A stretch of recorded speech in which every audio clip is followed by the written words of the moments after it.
Ini mudah-mudahan suara ini nggak ganggu banget ya. Baik, selamat pagi. Assalamualaikum warahmatullahi wabarakatuh. Kita akan mulai kuliah. Ini kuliahnya tentang Big Data sama Data Science. Yang terdaftar mahasiswanya cuman ini, Josafat Faskal, Ahmad Hidayat, Dani Ismanto, Putri Kemal. Oke, kalau yang belum terdaftar silahkan daftar aja. Passwordnya ITTS 2023, ITTS-nya ITTS besar ya.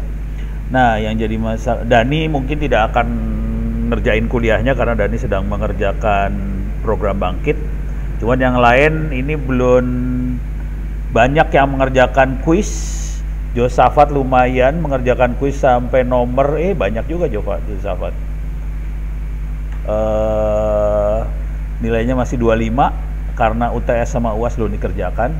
Sementara yang lain masih praktis 0 sih. Oke, kita akan melanjutkan kuliahnya. Materinya adalah tentang Orange. Kita akan masuk ke Orange untuk data mining. Kemarin sudah mengerjakan beberapa contoh. Kita akan lanjutkan mengerjakan contohnya supaya lebih kebayang. Karena ini contohnya akan mengkaitkan berbagai materi yang selanjutnya juga sih. Jadi materi yang selanjutnya akan ditolong dengan membahas contoh ini. Oke, saya akan jalankan Orange. Ini Orange-nya sudah jalan. Kita kemarin menggunakan example atau contoh.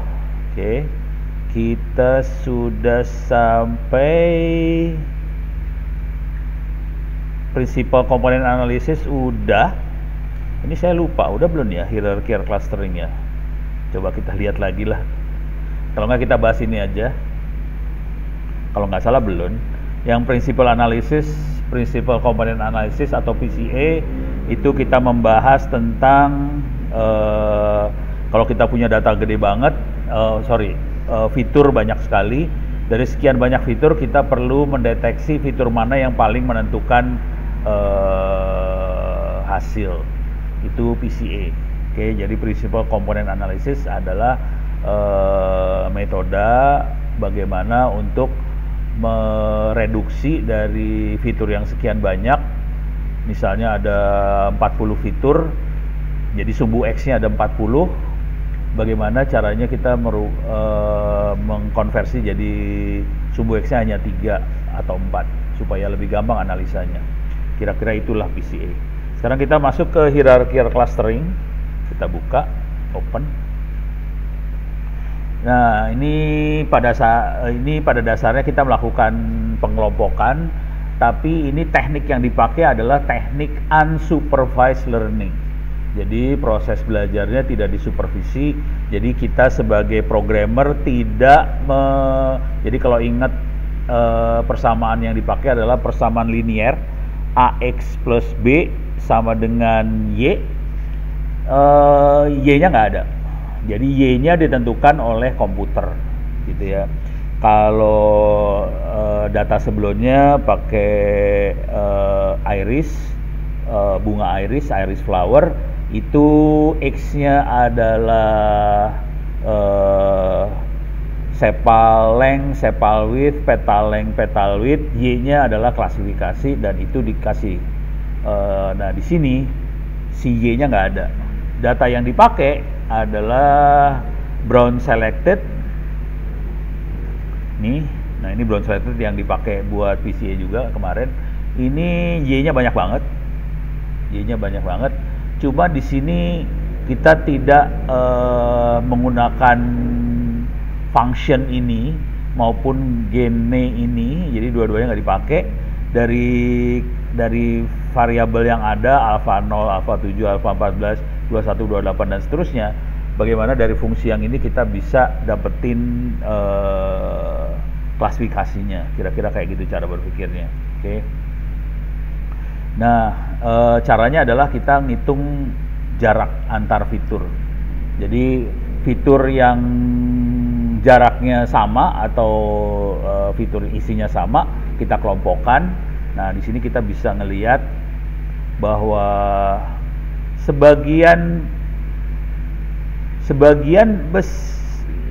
ini nggak semuanya. Jadi kalau fiturnya angkanya sama, kalau angkanya sama, yang kalau dia satu kelompok kira-kira dia akan bergabung di tengah sini. Cuman kalau ini ada satu yang rada bleber nih. Ini bikin kacau nih yang bleber ini. Jadi ini kalau kita lihat di sini yang bleber ini bikin kacau. Jadi nggak segampang itu kita bisa ngelihatnya. Nah, kita bisa hitung distance-nya dari sini. Itu distance-nya berdasarkan row bukan kolom. Nah, ini langsung apply aja ya. Oke, otomatis saja apply. Oke. Nah, di sini kita langsung ngelihat kelompok yang ada. Ini kelompoknya. Nah, ini kelihatan ini satu kelompok, tapi saya nggak ngerti ini. Ini bahasa orang kedokteran ya. Jadi saya nggak tahu ini apa, itu nggak ngerti lah. Tapi ini dia bisa ngelihat kelompoknya. YKL 18OW, YBR 048W ini satu kelompok. Ini satu kelompok. Terus di sini kita bisa lihat kelompok lagi. Di sini ada kelompok lagi. Ini kelompok lagi. Jadi kita bisa lihat kelompok-kelompoknya sih. Oke, cuman karena saya bukan bidang kedokteran, saya juga nggak ngerti ini makhluknya apa, kagak ngerti. Cuman ini depannya semua Y ya. Oh, oke. Ini ada yang warna hijau. Nah, ini gampang nih kelihatan. Warna hijau, warna merah, warna biru. Oke. Nah, ini kalau saya ambil yang di sini kayaknya ini hijau semua. Hijau semua berhasil dikelompokkan, dia berhasil mengelompokkan hijau. Coba kalau yang di sini dia ada hampir semuanya merah, ada error sedikit biru. Coba kalau saya ambil yang ini, oh saya salah. Jadi di sini yang benar. Ini kita bisa lihat dia berhasil mengelompokkan merah, tapi ada satu yang error. Nah, yang ini hampir biru semua nih, ini biru semua nih. Jadi dia berhasil mengelompokkan antara merah, biru, hijau itu. Tapi di sini ada YD, YP apa tengah arti orang. Tapi kira-kira dia berhasil mengelompokkan, kira-kira kayak gitu ya. Dan ini kita bisa lihat di data table-nya ini.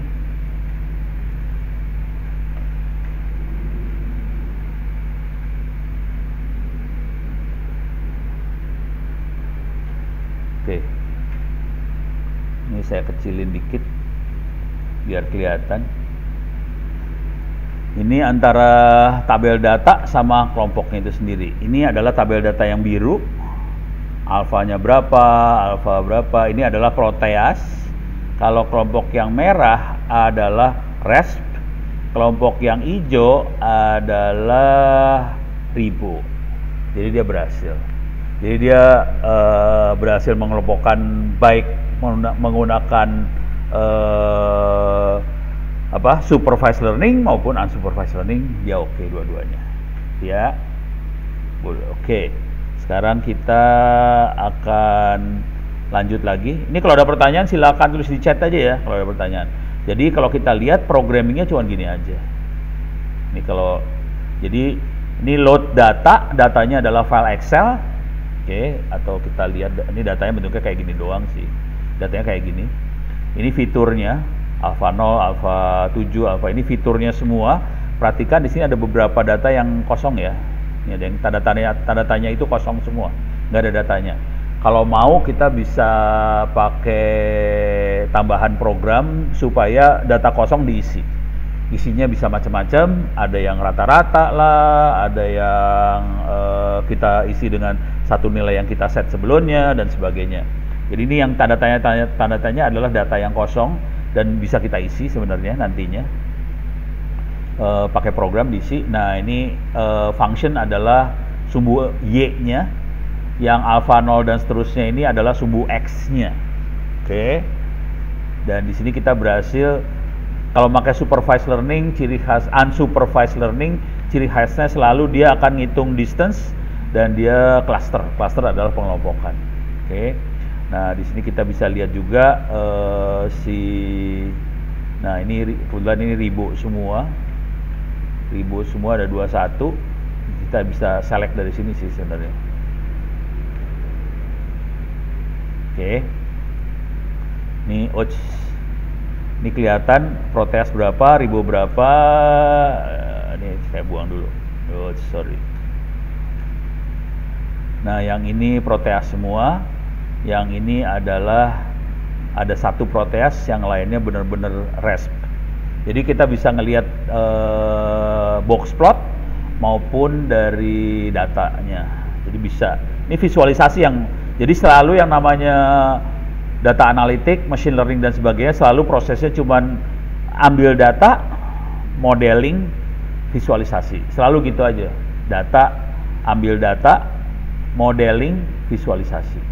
Modelingnya tergantung dia mau pakai teknik apa, mesin apa, unsupervised learning, machine learning, unsupervised learning, supervised learning dan sebagainya, bisa diatur di proses modelingnya ini, dan ujungnya visualisasi. Jadi programming untuk data analitik gampang banget sih sebenarnya, cuma gini doang. Oke. Sekarang saya akan tambahin dikit ya. Di sini saya akan masukin ngisi data. Coba input. Input itu buat ngisi data. Oke. Coba sini saya lepasin dulu. Remove. Oke. Sekarang saya selipin di sebelah sini. Ini saya geser ya. Ini saya geser gini. Nah, sekarang saya akan tambahin dari sini ke sini, dari sini ke sini. Oke. Nah, di sini data aslinya, data asli kayak gini ya. Tanda tanya, ada tanda tanyanya ini semua. Oke, ada tanda tanyanya. Sekarang hasil input data kita masukin ke tabel data lagi. Oke, tanda tanya masih ada ya. Coba input data. Oh, ini don't input soalnya pilihan. Nah, ini kita bisa milih metode buat inputnya apa, average, model based inputer, random value, remove instant. Kita bisa buang aja yang datanya nggak ada, bisa random value, bisa fixed value, bisa distinct value, bisa average. Paling aman average.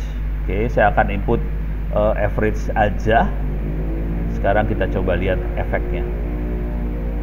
Sekarang datanya, yang tanda tanyanya hilang.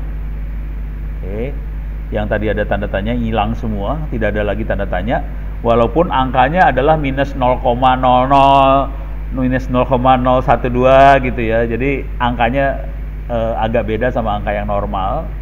Oke, bandingin sama data sebelumnya. Ini tanda tanya semua yang sebelumnya. Oke, efeknya apa ke sebelah sini? Efeknya coba kita lihat di klasternya sekarang. Ada yang salah nggak nih? Oh, salahnya akan beda dia.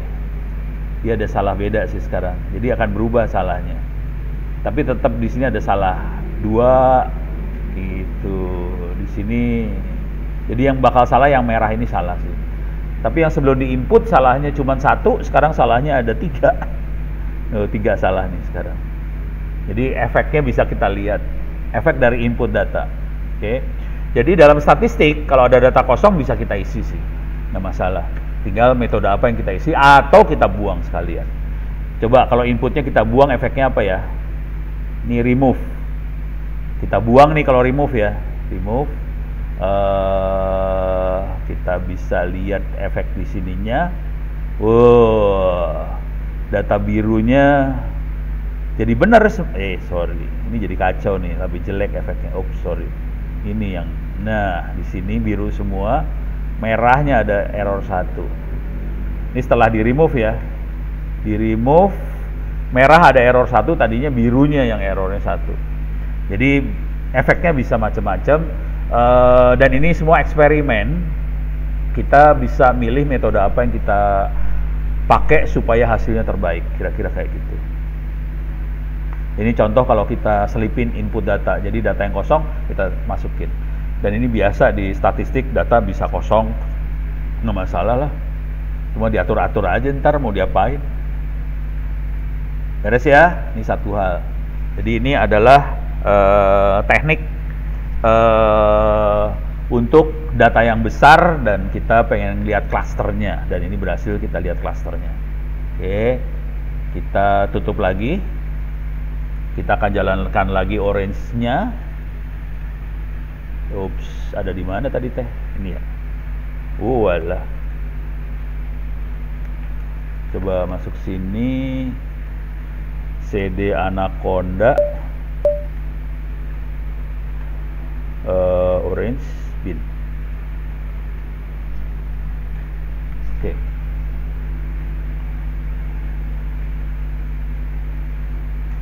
Kita jalanin lagi orange canvasnya.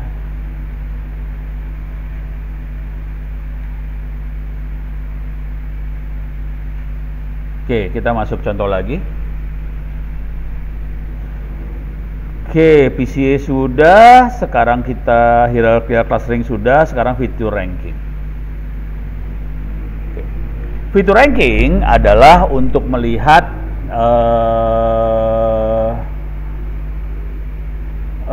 fitur mana yang ya sebenarnya kayak PCA juga sih. Jadi fitur mana yang paling menentukan hasil, itu fitur ranking. Oke, ini datanya adalah brown selected lagi, sama kayak tadi brown selected. Oke, ini dia melakukan input data dengan cara average. Di average data yang nggak adanya kita langsung otomatisin data dikirim yang sudah itu. Nah, sekarang kita ranking di sini. Nah, dari fitur ranking kita bisa ngelihat banget di sini adalah di sebelah kiri kita bisa lihat fitur mana yang paling menentukan sumbu Y-nya. Jadi kita bisa lihat banget di sini. Ini kalau kita lihat sampai 1 2 3 4 5 6 itu lumayan. Ke bawahnya errornya makin tergantung kita mau error yang seberapa yang kita ambil ya. Ini kebetulan cuma 2 aja yang diambil, jadi DAUF sama SPO early yang diambil. Cuman sebenarnya kita bisa ngambil lebih dari itu. Tapi kalau 2 aja, berarti 2 tertinggi ini yang kita ambil dan dia akan menentukan kelompoknya, fitur mana yang paling menentukan. Terus kita bisa lihat di sini scatter plotnya dari 2 yang paling menentukan. Kita bisa lihat banget dari scatter plot datanya. Ini functionnya function kelompok ya, si function kelompok tadi. Kita bisa lihat ini kelompoknya mulai kelihatan dari 2 fitur tadi. Oke, nah sekarang saya akan coba, ini kalau 2 paling gampang ya, karena sumbunya cuma 2 aja. Kalau kita bikin lebih, agak lebih susah. Coba kita akan naikin ya. Ini saya akan naikin jadi 3. Oke, jadi ada fitur ketiga. Ini DAUF adalah fitur pertama, DAUG fitur ketiga, SPO early fitur kedua. Oke, kita lihat efeknya. Jadi kita fiturnya 3 ya, 3 fitur yang kita ambil. Kita lihat efeknya nih sekarang di sini.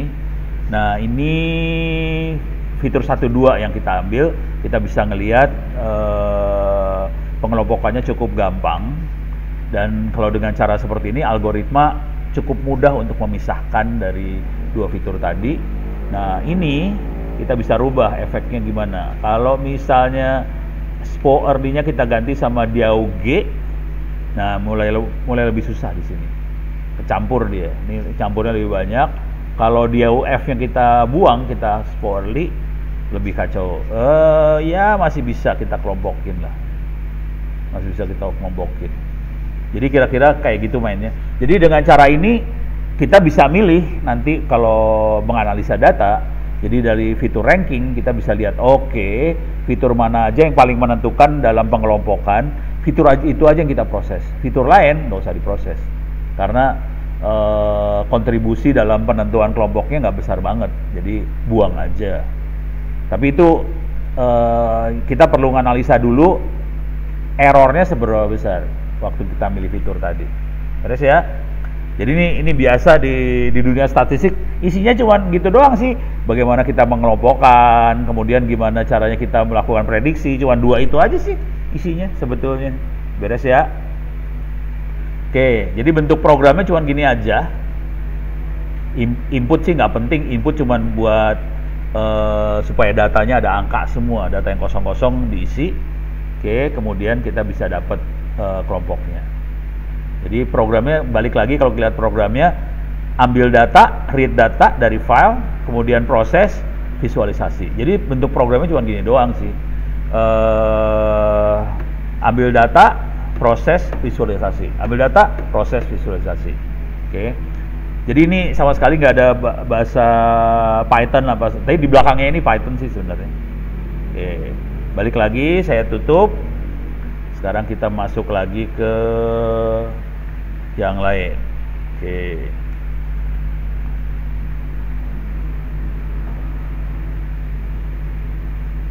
Loading lagi. Oke.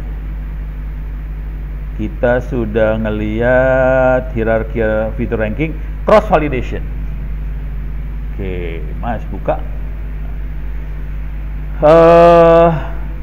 Cross validation kita ada tambahan di sini nih, ada confusion matrix. Oke.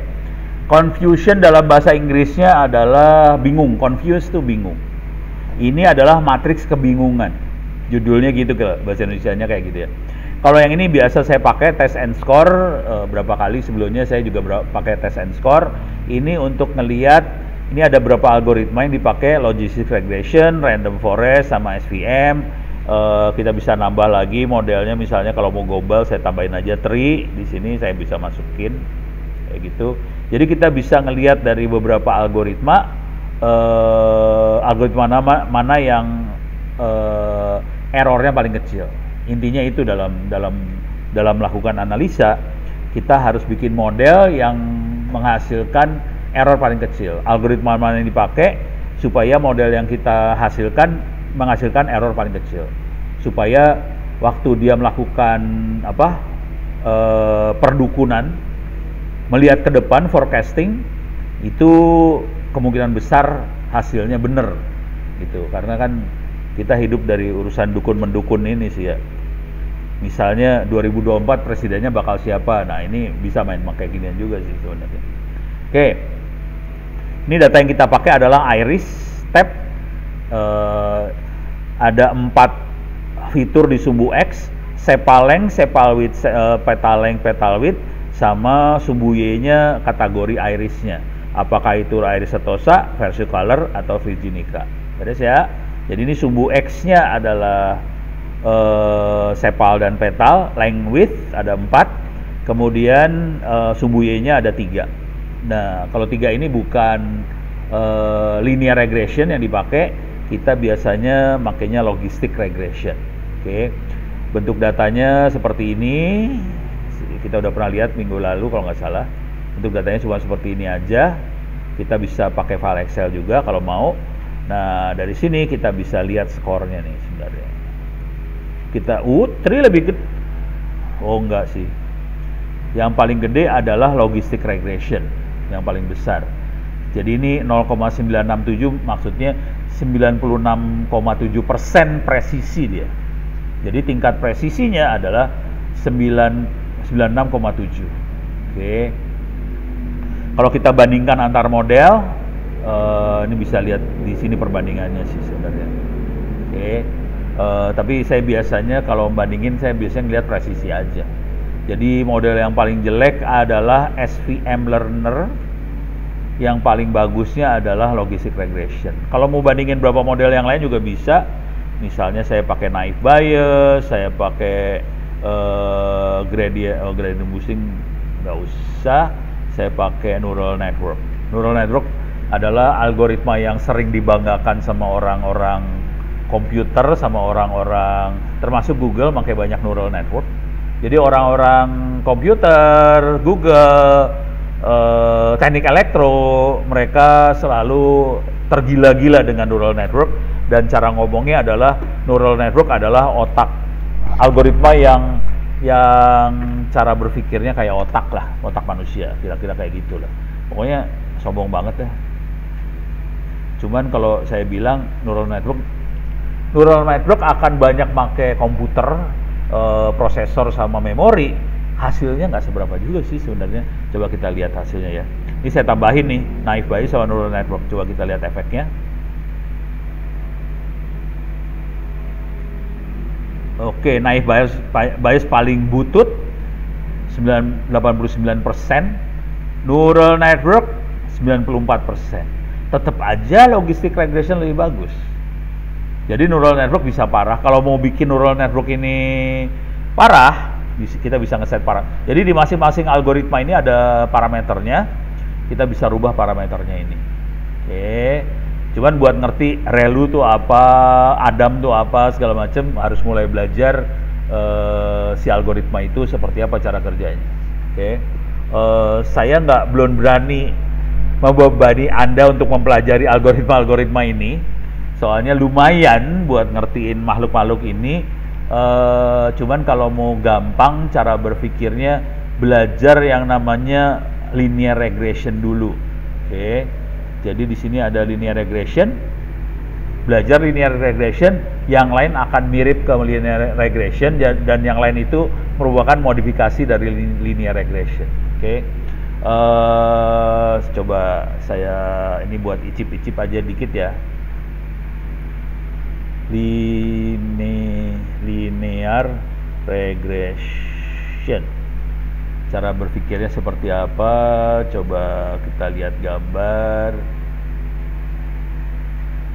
Jadi linear regression kira-kira cara, kalau kita punya data, segini ada data point, ini kita pengen narik garis ini, garis mana yang tingkat kesalahannya paling kecil, ini namanya line of regression ini. Jadi garisnya kan kita bisa sembarangan, bisa miring ke sini, miring ke sana. Nah, si algoritma berusaha nyari supaya errornya makin kecil. Error paling kecil adalah terjadi pada jadi garis yang kita inginkan adalah garis yang menghasilkan error paling kecil, kira-kira kayak gitu. Saya pengen nyari rumusnya sih sebenarnya. Bisa nggak linear regression equation? Example.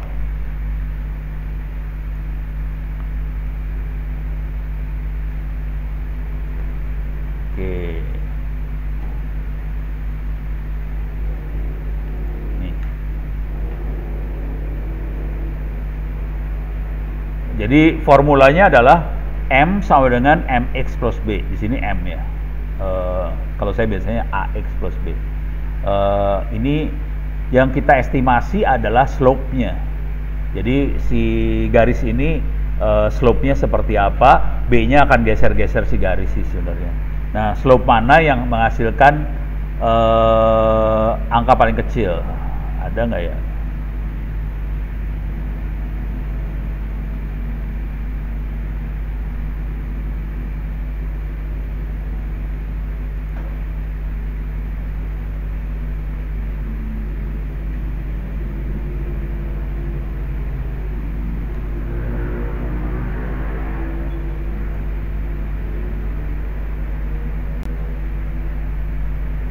Nggak, belum nemu nih. Saya lagi nyari gimana bikin persamaannya sih sebenarnya. Nggak nemu. Nah, ini AX plus B. Oke. Coba bisa nggak ya? Ini dia. Ini persamaannya kira-kira kayak gini sih sebenarnya. Cuman horor nih ngeliat persamaan kayak gini nih, horor banget ya. Jadi sebenarnya kita bisa ngelihat persamaannya dari seperti ini. Cuman ini sebenarnya diturunin dari tingkat kesalahan sih.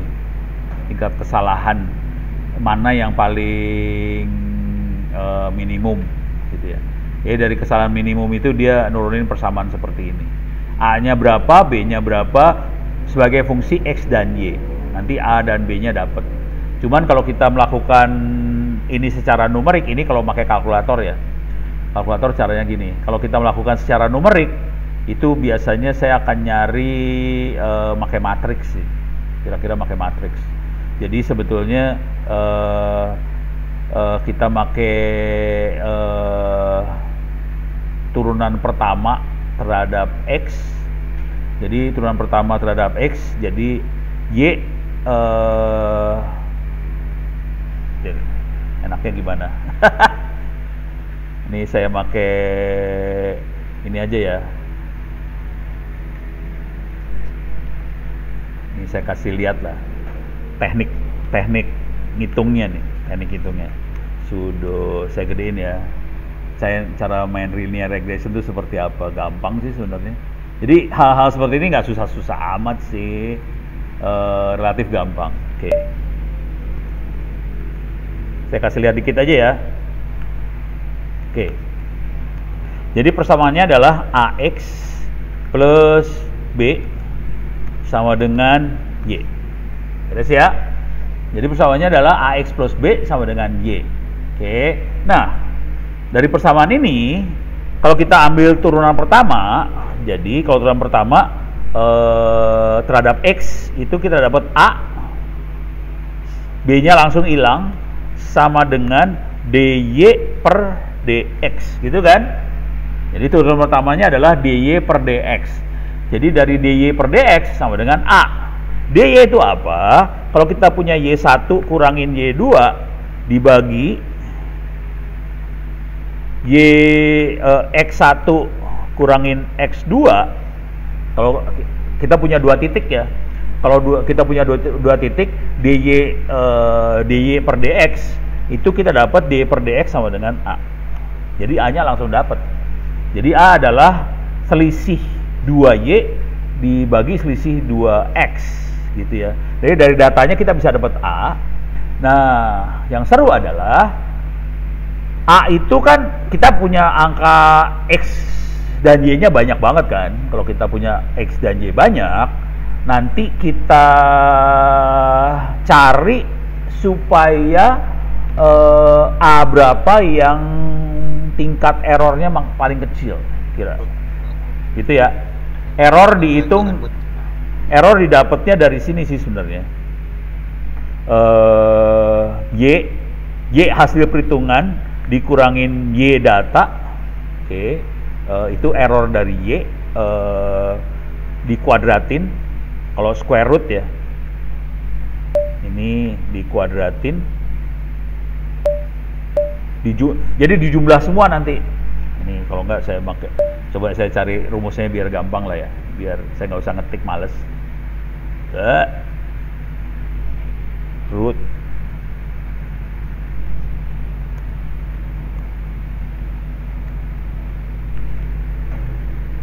error equation. Nah, ini dia.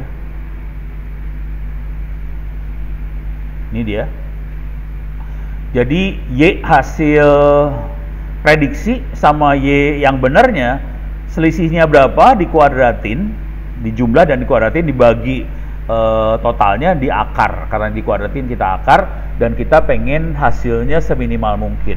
Jadi kita hitung dari dua sisi, kita hitung A-nya berapa, yang menghasilkan error berapa, terus B-nya nanti dimasukin dengan cara kita cari dari angka tadi B-nya berapa, dari A dan X. Jadi kita dari A itu, karena kita A-nya dapat, X-nya tahu, Y-nya tahu, B-nya bisa dihitung. Dengan cara itu kita bisa dapat persamaannya sih. Dan kita harus cari berkali-kali.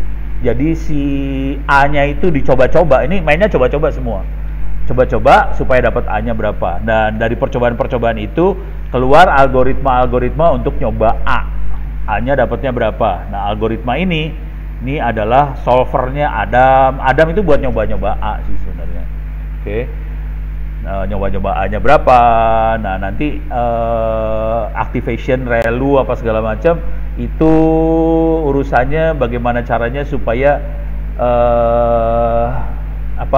X dan Y-nya kita ubah sebenarnya angkanya supaya kita bisa cepet dapat si A-nya tadi. Ini kita ngerubah angka sih sebenarnya. Ini iterasi adalah berapa kali percobaan. Ini dia 200 iterasi. Dan ini neuralnya ada 100 segala macam, kita bisa. Jadi yang namanya neural network, linear regression, logistic regression, semua mainannya kayak gini doang sih sebenarnya. Beres ya? Mudah-mudahan mulai kebayang nih.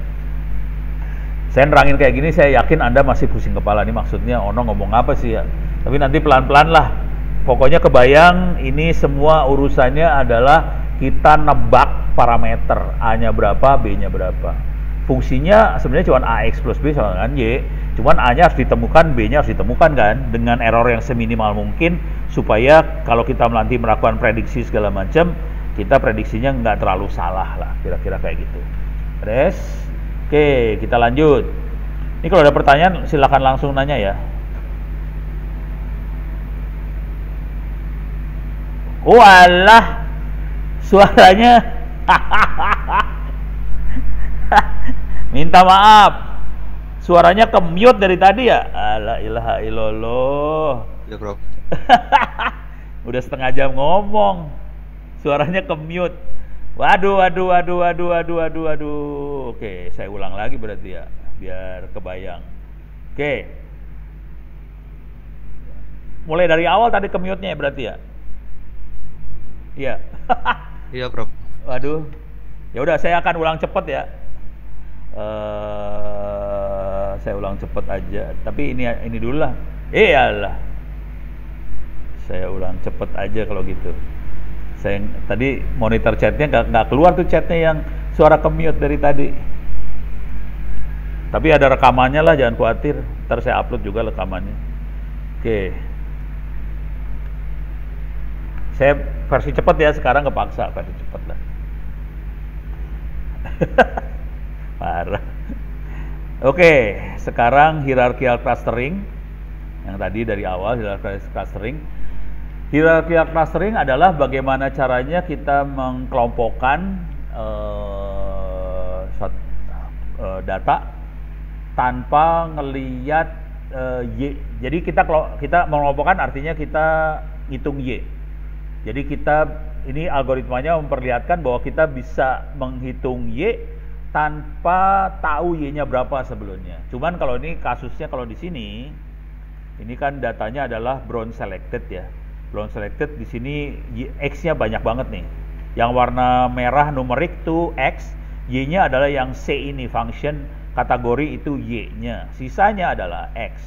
Kalau kita lihat datanya, kira-kira seperti ini datanya. Ini datanya, dan ini kalau kita lihat datanya banyak yang ada tanda tanyanya, tanda tanya artinya datanya nggak ada isinya.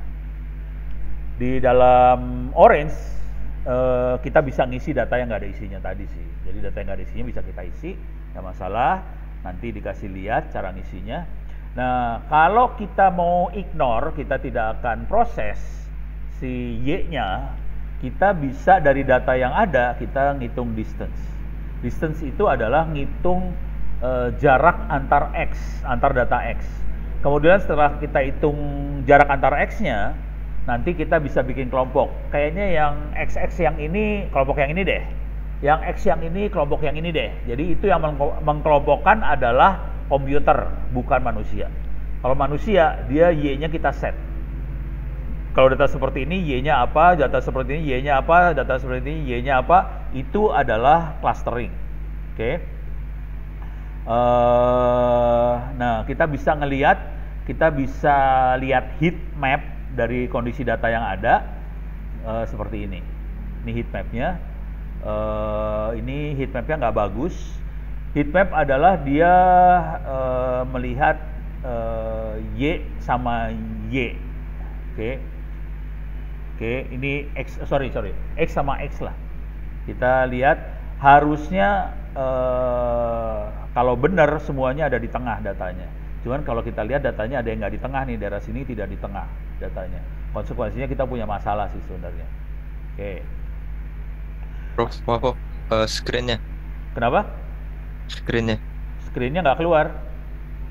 Yang stuck gitu. Coba saya stop share dulu ya. Coba saya kok parah gini sih ya. Share screen lagi ya.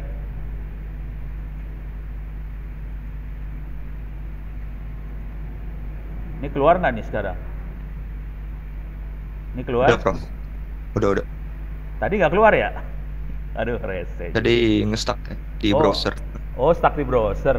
Oke. Jadi ini jadi prosesnya, jadi ini proses yang unsupervised learning. Walaupun data kita Y-nya ada, cuman kita mau ignore dulu Y-nya kita ignore dulu supaya kita lihat unsupervised learning-nya kayak gimana, gitu ya. Hasilnya kita bisa lihat di sini hasilnya. hasilnya. Dan ini adalah yang ada warnanya itu dia ngambil data dari data Y yang dimasukin. Jadi kita bisa membandingkan antara pengelompokan yang secara unsupervised sama data supervised-nya, errornya seberapa jauh. Ini kita lihat kelompok yang ini hijau semua, sampai titik ini hijau. Jadi dia berhasil mengelompokkan data hijau, oke, bener. Pas bagian data merah, ini data merah, kelihatan dia ada satu error. Ini data yang ini ada dua nyempil data birunya. Yang di sini dia berhasil mengelompokkan error merah, gitu ya. Nah, yang di sebelah sini dia berhasil mengelompokkan ini semua biru. Jadi pas kita bandingkan antara unsupervised learning dengan supervised learning, jadi unsupervised itu tidak kita kasih tahu Y-nya, yang supervised kita kasih tahu Y. Yang ini prosesnya unsupervised. Cuman kita bandingkan antara unsupervised dengan kondisi data yang kita masukin. Jadi Y-nya udah kita masukin duluan, kemudian kita bandingkan dengan unsupervised. Kelihatan bahwa algoritma hampir benar. Algoritmanya lumayan lah. Dia berhasil memprediksi dengan baik bahwa ini kategorinya merah, ada error satu sih. Ini kategorinya biru, bener. Ini kategorinya hijau, bener. Oke. Nah, ini dengan kondisi datanya seperti ini. Ada yang 0, 0, 0, 0, 0. Ini ada input, ada data kosong. Data kosongnya bisa kita proses sih sebenarnya. Nih saya lihat. Ini pengelompokannya tadi ya. Ini saya bikin klaster pengelompokan. Ini ada dia tambahin klaster kelompok yang mana gitu ya. Klaster 1, klaster berapa. Oke. Nah, ini kita bisa lihat juga dari box ini. Kalau kita pengen lihat, ini cara main doang sih sebenarnya, lucu-lucuan doang sih.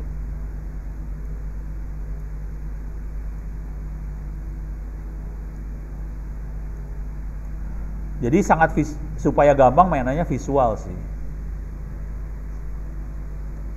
Oke, salah.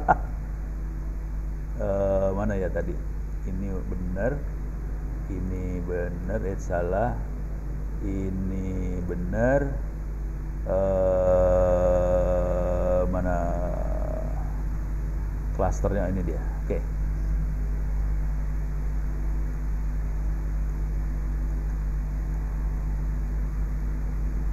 Coba kita lihat. Jadi ini yang pakai box plot ya. Box plot kita bisa lihat di sini. Kalau yang di sini kita bisa dapat 121 data benar semua. Warnanya hijau.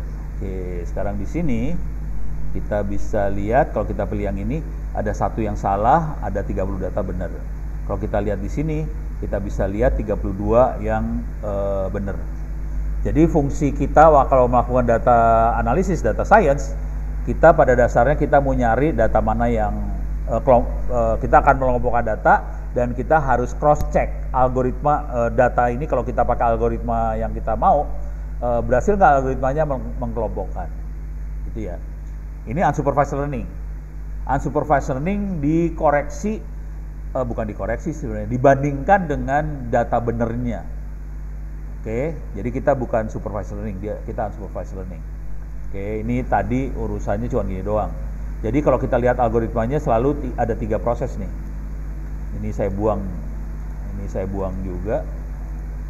Prosesnya cuma gini doang sih.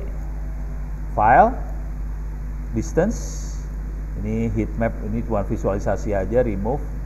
Jadi algoritmanya selalu kayak gini. Jadi kalau kita mainan data analitik, algoritmanya cuma gini doang ya. Read data, ambil data, analisa, visualisasi. Ambil data, analisa, visualisasi. Ambil data ini biasanya kalau saya lagi jahat dan jahil, saya bilangnya bukan ambil data, ini adalah proses mata-mata. Jadi selalu yang namanya data analisis atau digital economy selalu mainnya mata-mata. Dia memata-matai data, memata-matai customer, memata-matai rakyat, kemudian dianalisa, kemudian visualisasi. Kenapa visualisasi? Karena kita butuh ngasih tahu hasilnya ke pimpinan. Jadi bentuknya visualisasi itu buat ngasih tahu ke pimpinan. Kondisi rakyat Anda seperti apa sih? Kalau pimpinan diajak ngomong mah susah, suruh baca susah. Pimpinan paling gampang ngelihat grafik. Nah, jadi bentuknya selalu analisanya seperti ini. Ambil data, analisa, modeling, kemudian visualisasi. Cuma gitu doang ya prosesnya. Oke, saya tutup. Sekarang kita masuk lagi ke contoh selanjutnya.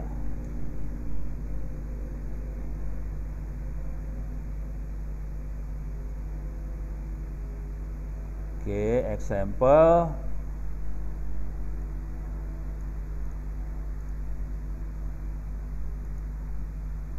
Kira-kira sekarang feature ranking. Feature ranking adalah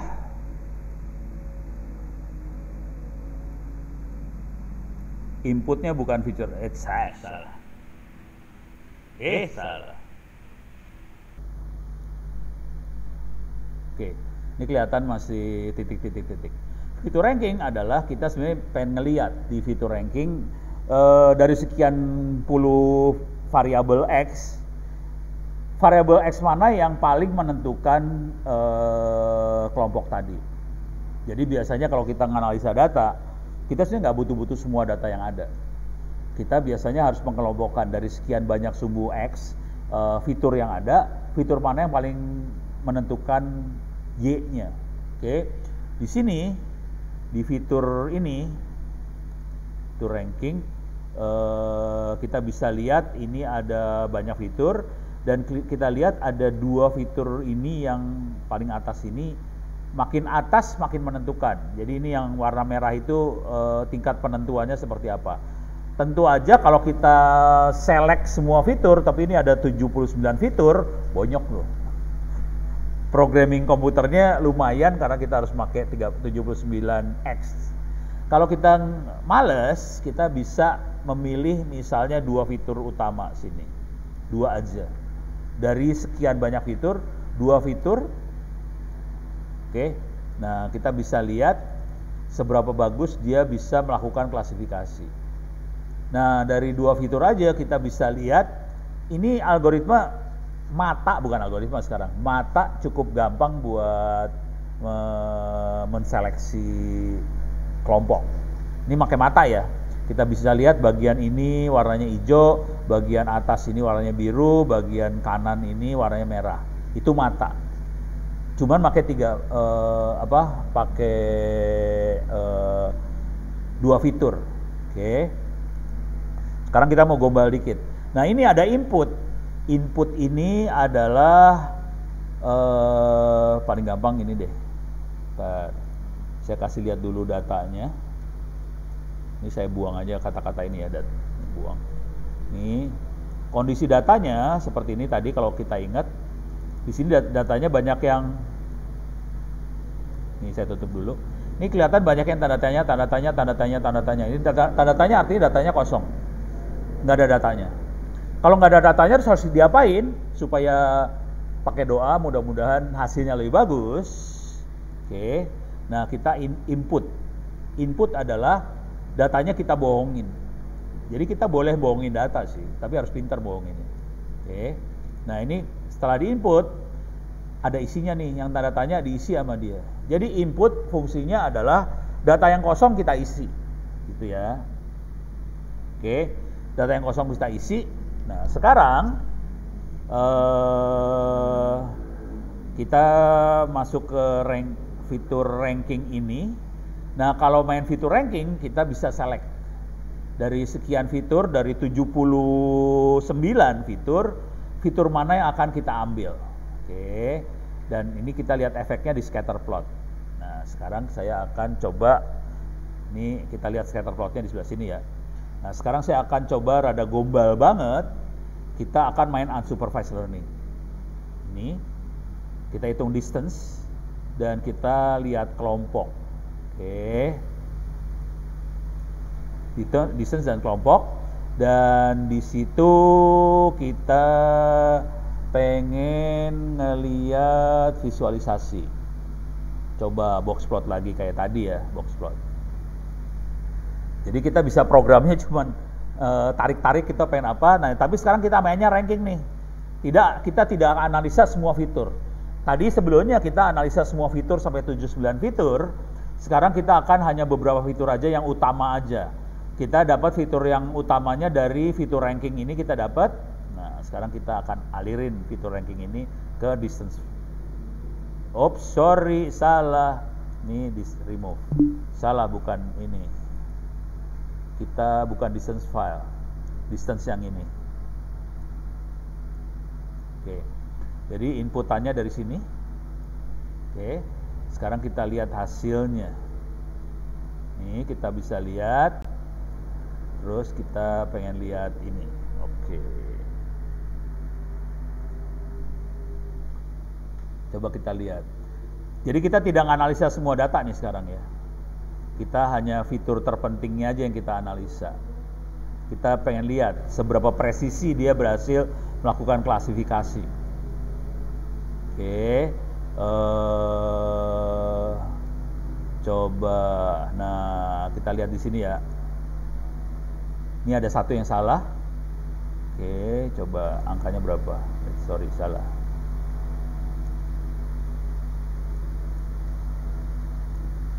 Jadi tantangan utama kita adalah ini kenapa angkanya satu doang nih?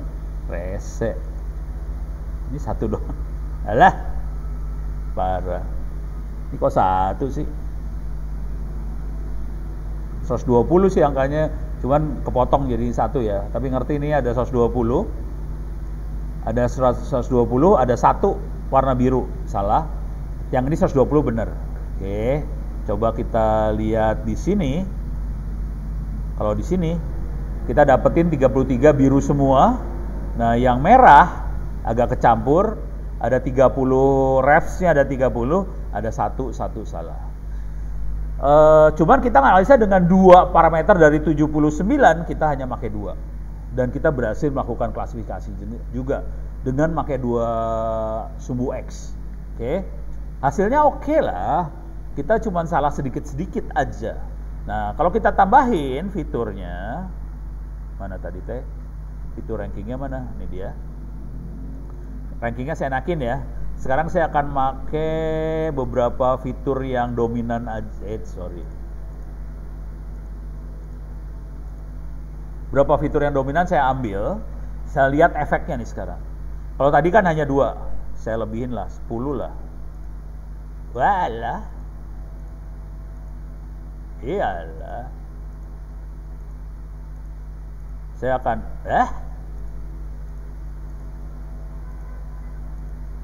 coba lagi. Oke, saya ambil 10 fitur. Oke. Coba lihat efeknya sih sekarang. Nih. Oke. Box plot. Oke.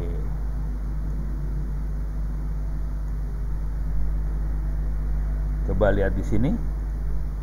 Kita lihat di warna hijau sama sekali tidak ada yang salah. Saya ambil 10 doang dari 79, saya pakai 10 doang ya. Jadi saya pakai 10, kita lihat dia berhasil klasifikasi, tidak ada salah dengan 10 fitur aja. Kemudian di sini saya ambil yang ini ya, biar kelihatan. Hijau yang biru berhasil diklasifikasi semua. Yang ini misah sendiri, biru juga. Cuman kalau saya ambil yang ini, merahnya kena. Nah, sekarang yang ini merah, tapi ada 2 biru nyelip di sebelah sini, ini ada 2 biru. Oke. Jadi di bagian merah kita bisa salah, cuman bagian biru ini kemungkinan besar benar, yang bagian hijau ini benar banget. Oke, ini hijau semua. Jadi kita bisa lihat, jadi kalau kita punya banyak data sumbu X, sebetulnya nggak usah semua sumbu X kita pakai sih sebenarnya. Nah, kita mainnya buat nentuin fitur mana yang paling menentukan dalam proses klasifikasi. Kita bisa pakai fitur ranking. Ranking mana yang menentukan gitu. Jadi kira-kira itulah fungsi fitur ranking ya. Mudah-mudahan kebayang nih. Sekali lagi prosesnya cuma gini doang nih. Ini saya buangin ya, remove. Ini remove.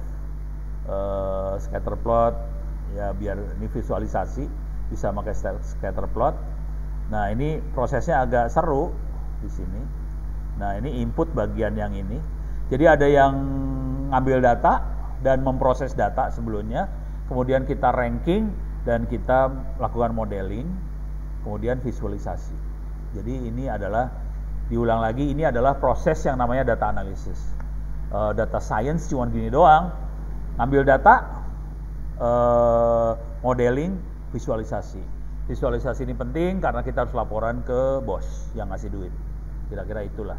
Beres ya? Oke, lanjut. Oke, saya masih punya waktu 15 menit lebih, dikit. Oke, saya tutup nih.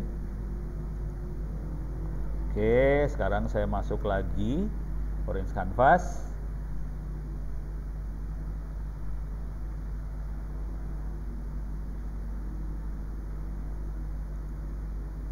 Oke.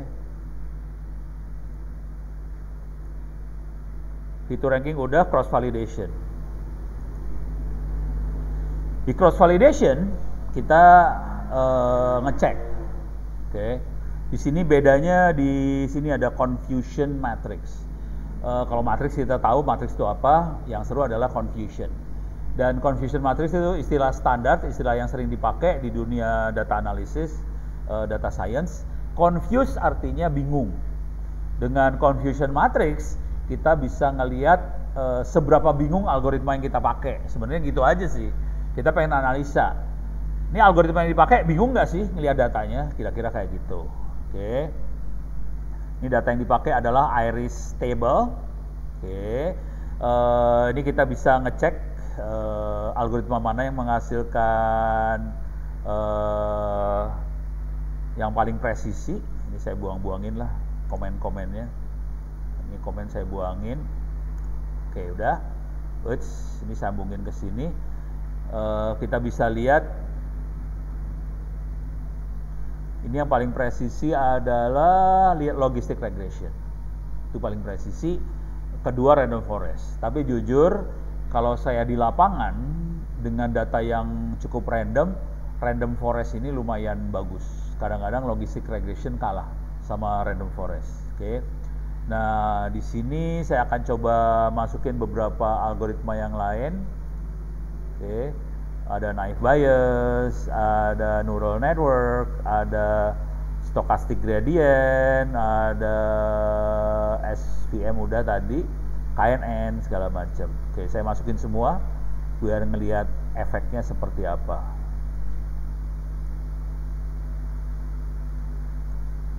Perhatiin ini neural network lebih lama ya buat nganalisanya. Karena neural network adalah algoritma yang paling menyebalkan, kalau menurut saya sih nyebelin banget tuh algoritma, sebel dah. Saya nggak terlalu suka sih sebenarnya. Cuman itu adalah algoritma yang banyak didewa-dewakan oleh orang-orang computer science, termasuk Google ya. Itu mendewakan neural network, jangan khawatir. Jadi ini adalah algoritma dewa lah katanya mereka. Cuman kalau saya udah di lapangan banget dengan data yang terbatas, saya nggak terlalu suka dengan neural network sebenarnya. Kalau dengan data big data, mungkin neural network bisa nolong banget. Cuman kalau datanya nggak gede-gede banget, algoritma yang lain kadang-kadang lebih presisi dari neural network. Kira-kira kayak gitu. Oke, kita lihat dari sekian banyak algoritma, mana yang paling presisi. Kita bisa lihat paling presisi masih logistic regression, kedua random forest. Neural network nggak presisi-presisi amat, 94,7% presisinya. 94,8%. Naive Bayes parah banget, 89%. KNN di atasnya neural network, tapi masih di bawah dari logistik sama random forest. Jadi saya lebih suka random forest sih. Ini tree belum saya masukin ya. Algoritma favorit saya yang satu lagi adalah tree. Ini tree dimasukin, masukin tree. Oke, coba kita lihat efeknya. Tree, tuh, tree kan oke juga sih, sama neural network masih ini. Jadi tadi saya sempat ngasih lihat, jadi ini semua kalau pengen, jadi ini semua algoritma punya parameter ya. Jadi kalau kita bisa lihat di sini ada parameternya. Ini ada parameternya, ada weak, strong, ini ada bisa kita rubah-rubah parameternya.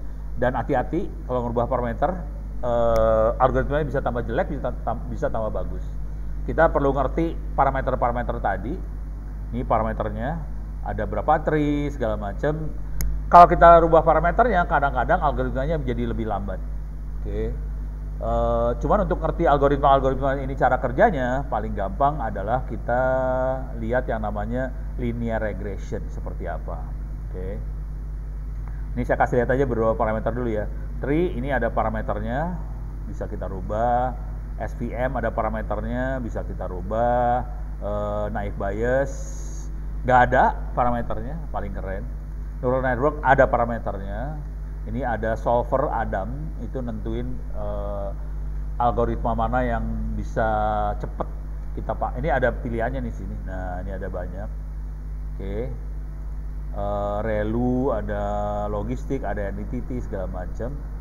Bisa kita pakai. Coba karena ini bentuknya klasifikasi, kita coba pakai logistik di sini. Efeknya gimana? Kita pakai logistik ya ganti. Karena bentuknya klasifikasi. Saya coba logistik, efeknya gimana neural network? Paling parah, 89%. Jadi malah deket ke naive Bayes. Oke. Kalau gitu kita coba ganti. Jadi coba-cobanya kayak gitu sih caranya. Paling bagus emang relu sih. Cuman coba kalau kita pakai SGD, akibatnya apa? Oke. Kita lihat SGD 891, parah, berarti emang Adam paling bagus. Ya udah, nasib ya, tetap aja jelek. Saya nggak terlalu suka dengan neural network, cuman ini adalah algoritma yang dipakai sama Google dan teman-temannya. Google, teman-teman saya di teknik elektro, semua rata-rata mendewakan banget neural network. Jujur, saya enggak. Saya udah kapok sama neural network. Tapi ya mau nggak mau lah, Google makanya itu ya kepaksa kita harus ngajarin juga sih. Ini stochastic gradient descent, ini adalah SGD. Stochastic gradient descent to SGD. Kalau kita lihat di sini ada SGD nih. Ini ada SGD. Itu adalah stochastic gradient descent. Kalau kita ingat AX plus B sama dengan Y, A itu gradient. Oke. Descent artinya dia turun. Jadi dia nebaknya gradient diturunin. Itu buat teknik nebak sih sebenarnya. Oke. KNN adalah pengelompokan, kita bisa pilih mau pakai metrik yang mana, terus weight-nya mau pakai uniform atau pakai distance. Oke. Ini buat pengelompokan ya. Jadi ini mainnya kelompok banget. Oke, jadi silahkan dilihat-lihat. Cuman dalam kuliah ini saya mungkin nggak bisa nerangin semua algoritma ini. Cuman kita perlu tahu bahwa ini ada namanya algoritma ini buat ngitung. Oke. Nah tadi saya sempat kita lihat confusion matrix ya. Yang urusan tadi saya nerangin yang namanya linear regression tadi. Silahkan lihat di rekaman di YouTube-nya aja ya. Soalnya kalau saya terangin ulang, waktunya habis. Saya mendingan terangin yang ini dulu nih. Nah ini confusion matrix, kita bisa lihat untuk masing-masing algoritma ada berapa error yang akan terjadi. Di sini logistic regression ada 5 dari 150 data, ada 5 kesalahan. Ini yang warna merah ini salah. Yang benar adalah yang ini. Oke. Ini adalah aktual, yang ini predicted. Jadi data benernya, ini data prediksinya. Kalau benar antara prediksi dan aktual harus sama, berarti data ada di tengah. Ini kelihatan ada 5 yang salah. Untuk random forest kita bisa lihat ada 6 yang salah. Untuk SVM kita lihat ada 8 yang salah. Naive Bayes ada 7 tambah 9 itu berapa? 16. Neural network itu ada 7, SGD ada 12, KNN ada 7 yang salah, tree ada 7. Jadi kita bisa lihat logistic regression sama random forest masih oke lah 2 makhluk ini. Oke. Jadi kita bisa lihat. Jadi caranya ngelihat confusion matrix tuh kira-kira kayak gini cara ngelihatnya. Jadi mana yang salah dalam proses pengelompokan tadi. Ya, jadi ini penting banget buat analisa sih. Nih, nah kemudian tinggal ini data table. Kita bisa ngelihat sih kalau data table mah tinggal milih aja dari confusion matrix. Mana data tablenya tadi teh? Ini ya, nih. Oke, jadi kita klik yang ini, langsung bisa milih yang ini. Nih, kalau ini sama ini, kita bisa lihat ini yang salahnya di sini. Bisa juga dalam bentuk plot, visualisasi. Pokoknya ini lucu deh. Nih. Jadi bisa kita plot kalau mau ya. Ini plot. Pokoknya ini Oris mah lucu banget sih sebenarnya. Makanya saya suka. Udah gratis lucu lagi. Oke, ini yang salahnya, ini yang benernya nih. Nah, ini berhasil, dia bisa lihat yang hijau, yang ini warna merah, ini warna biru, ini yang salah. Coba kita lihat yang salah dengan yang ini. Nah, kita bisa lihat posisi salahnya ada di mana aja. Kalau dengan yang ini dibuang, kita bisa lihat posisi salahnya ada di mana. Oke, paling enak sih kelihatin semua sih sebenarnya. Nih. Yang biru kelihatan oke banget, misah. Yang merah rada nyampur. Kalau kita lihat pakai petal width, petal length, ini kita bisa lihat. Coba kita ini ya. Susah. Paling gampang sih kalau diginiin. Dari sini nih kita sambungin ke sana. Nah, data subset. Oh, salah. Harusnya yang subset dari sebelah sini. Ya udahlah. Salah. Kira-kira gitu mainnya ya. Oke, kita tutup lagi.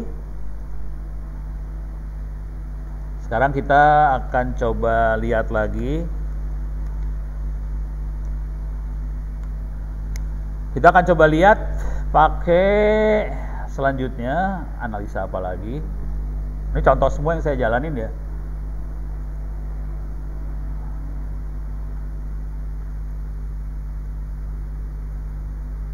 Fitur ranking. Nah, ini kita bisa lihat misclassification di mana. Ini fitur ranking juga sih sebenarnya. Nah, ini datanya data apa? Iris.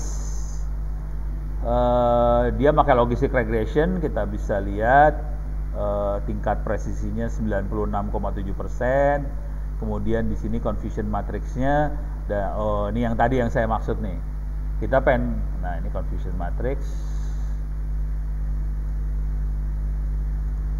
Oke, kita bisa ngelihat ini adalah data-data yang salahnya yang di select. Dia select data salahnya, kita bisa lihat kesalahannya ada di titik ini. Ini yang bikin salah. Oke, karena ada hijau yang masuk merah, ada merah yang masuk hijau, kira-kira gitu. Jadi kesalahannya ada di sebelah sini.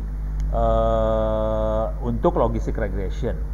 Coba kita ganti logistic regression sama yang lain. Model.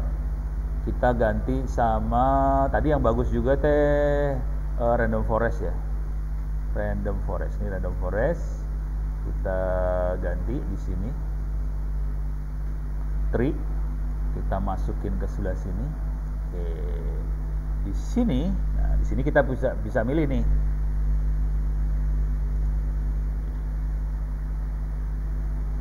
Oke. Untuk logistic regression kesalahannya titiknya di sini. Untuk random forest kesalahannya berubah nih. Nih nambah dia di sebelah sini kesalahannya. Random forest. Oke. Untuk tree kesalahannya di sini.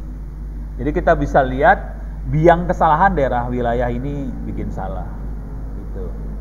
Nah, kalau mau iseng lagi kita tambahin lagi aja, naive bias lah, neural network lah. Jadi kita bisa ngelihat titik salah ada di mana sih. Jadi kita bisa hati-hati kemudian. Iya, neural network lebih lama dia. Oke, sekarang kita coba lihat lagi. Oke. Nah, kita akan rubah di sini naive bias. Lagi-lagi salahnya wilayah itu. Oh, ini neural network, sorry. Naive bias parah dia. Bleber salahnya kemana-mana. Jadi kita bisa punya insting. Kalau udah main kayak gini kita punya insting. Oke.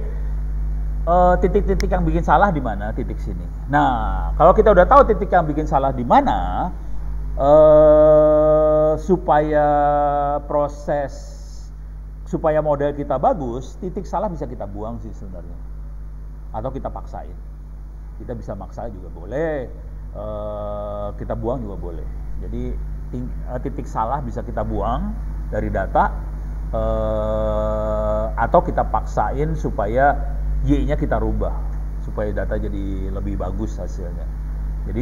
Jadi itu, nah ini nih apa ya, tip dan trik seorang data science. Bisa ngerubah data sih sebenarnya, sah-sah aja. Intinya seorang data science dia harus bisa harus bisa ngeluarin klasifikasi sama prediksi yang baik. Oke. Supaya modelnya bagus, datanya bisa kita obok-obok sih sebenarnya.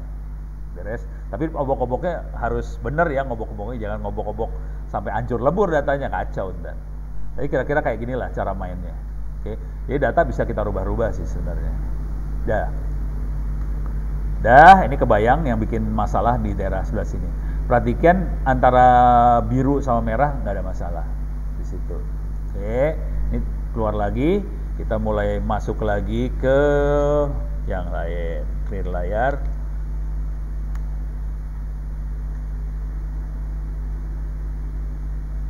Waktu tinggal 3 menit lagi ya. Horor.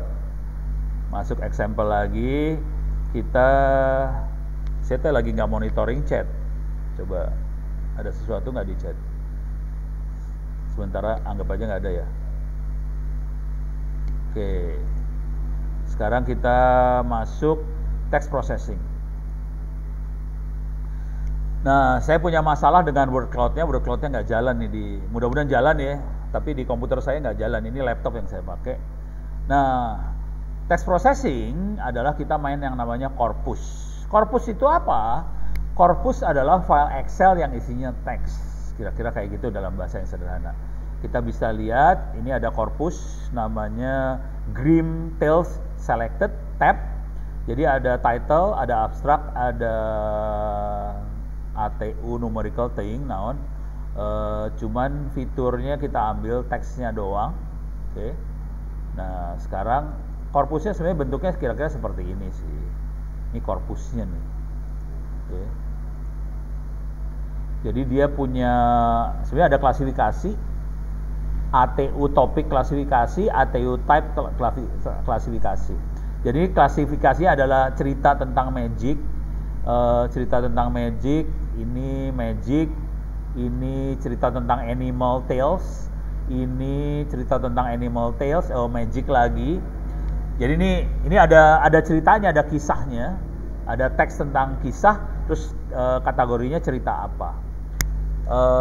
Salah satu fungsi dari algoritma ini adalah kalau kita kasih teks, nanti dia bisa melakukan klasifikasi. Kira-kira ini teksnya tentang cerita tentang apa sih? Kira-kira kayak gitu. Tapi ini adalah supervised learning. Karena kita masukin si Y-nya, ini Y-nya tuh ini ya, ini Y. Yang ini X nih, ini X, sisanya X, ini Y-nya nih. Oke, saya punya waktu 1 menit lagi. Stres dah lu. Ya udah, saya biar cepat aja. Kita pre-proses di sini. Saya pakai stopwords-nya bahasa Inggris. Stopwords adalah buat menghilangkan kata-kata yang tidak berfungsi, seperti and, kata penghubung lah, dan di, ke, dari itu buang aja soalnya nggak ada fungsinya. Kemudian kita akan coba lihat efeknya ke word cloud. Nah, jalan yang ini, yang ini jalan.